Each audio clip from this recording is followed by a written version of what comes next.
You better get a seatbelt. It's one of the favorite sayings of Governor John Kosich on the campaign trail this year, and one that may apply to what we might see go down here at the Republican National Convention in July. If any candidate at this point, other than Donald Trump, is to be nominated here, it will likely involve a high level of palace intrigue. The Q has played host to many memorable events. None, though, may compare to the floor fight that could play out here in July as Republicans eye a way to stop Donald Trump. That camp is strong for the establishment. They're looking for a way to stop him, and at this point, the only way to do that is to deny Trump the nomination at the convention. To do that, Trump has to be denied a majority of the delegates, which means party leaders getting behind different candidates in different states. That means that I'd vote for Marco Rubio in Florida, and for John Kosich in Ohio, and for Ted Cruz, or whichever one of the other two contenders has the best chance of beating Mr. Trump in a given state. To block Trump would protect the party from what's been dubbed a hostile takeover, but may deny the candidate who has had the most support and alienate those supporters. They're really, at this point, choosing which of the less bad scenarios to pursue.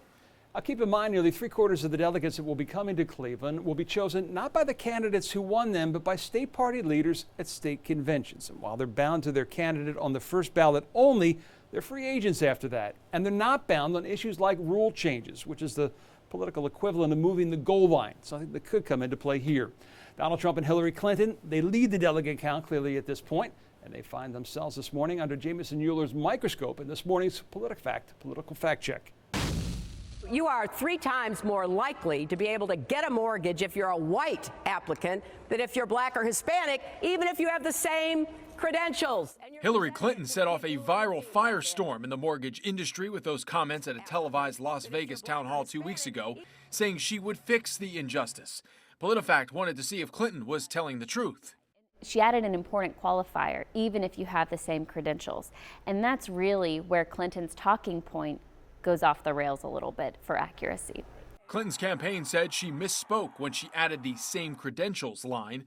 While there is evidence of disparities in mortgage acceptance rates by race, experts say the gaps are not as drastic as Clinton says once you equalize for other key factors such as income and credit history. PolitiFact's Truthometer rating this mortgage claim by Clinton as false.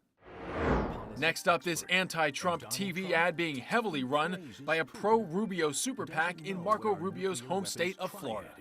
Says he'd be neutral between Israel and its enemies.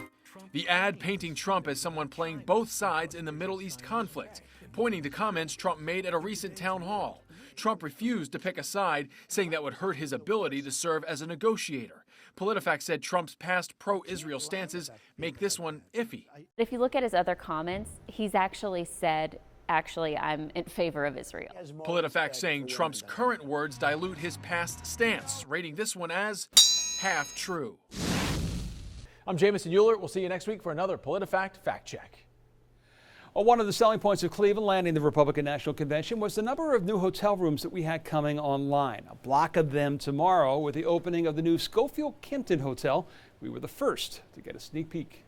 Hidden behind a 1960s facade for decades, the Schofield building and its ornate red brick now makes the same statement at East 9th and Euclid that it did when it opened in 1901. If you talk to anybody in downtown Cleveland that works down here and they saw the scaffolding up for a long time, a lot of those folks didn't even know that this facade existed underneath the glass and metal that was there before. Now, after a 5-year transformation outside and inside, it's set to open March 8th as a Kimpton Hotel and more. We have 52 apartments that are above the hotel. The hotel goes up 7 stories.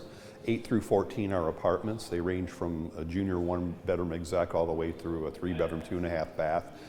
As of today, 3/4 of those are leased out. The 122 rooms are like the building itself, different in size and amenities, most offering walk-in showers that house not just a shower, but old-fashioned claw tubs. The building was designed by Levi Schofield, the architect and sculptor behind the Soldiers and Sailors Monument, which you can see from some of the hotel's corner rooms and find high above 9th Street below the cornice work carved into the building.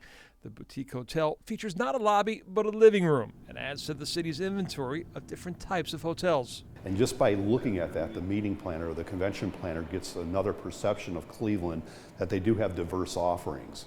So that's what's exciting for us to kind of add to those ingredients of what Cleveland has to offer.